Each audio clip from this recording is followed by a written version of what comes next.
All right, welcome back. We've got Matt McKernan with us on this afternoon, Friday afternoon. We've got a whole lot of things. We've got weeds in front of us. We've got, it looks like they're called pre-emergents, as Matt informed me, to kind of keep them out at bay. Last week, of course, you talked with Christy about weeds are just not good.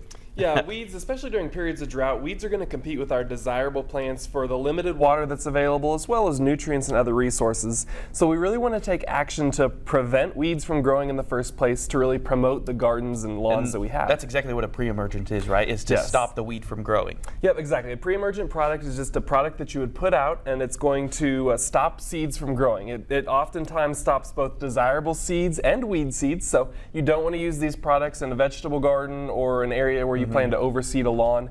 But oftentimes these products are really good at preventing seeds from growing, especially our weed seeds.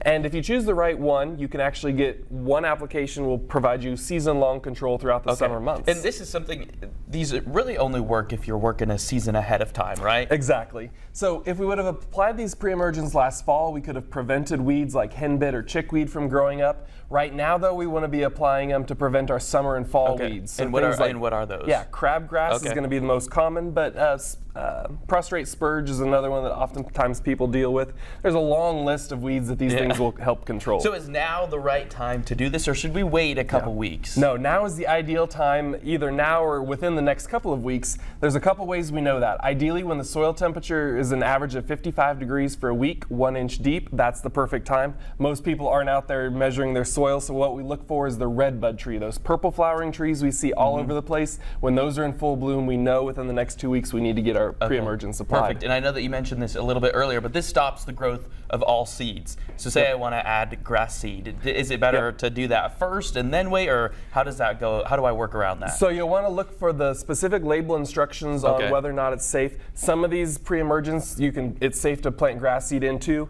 A lot of them, like the Barricade or Dimension, that are going to give you season-long control for like 6 months, it's not necessarily safe. So read the product label carefully, and the different active ingredients will last for different periods of time, so you can kind of mix and match your needs so that you can get those desirable plants started. Do these kill the weed, or does it just stop it from growing? It actually is going to kill the weed right as it emerges from the seed. So we never actually see the weed, but it actually depletes the weed seed deposit that's in the soil. So if this were to start growing, I couldn't really do much if I were to add it to it. Exactly, and that's why timing is critical. They have to be applied before those weeds start to actively grow, because at that point, when they're big and robust, these pre-emergents don't work. Yeah, really hard to. You just have to pull it out. All right, thank you, Matt. We've also got this here for you.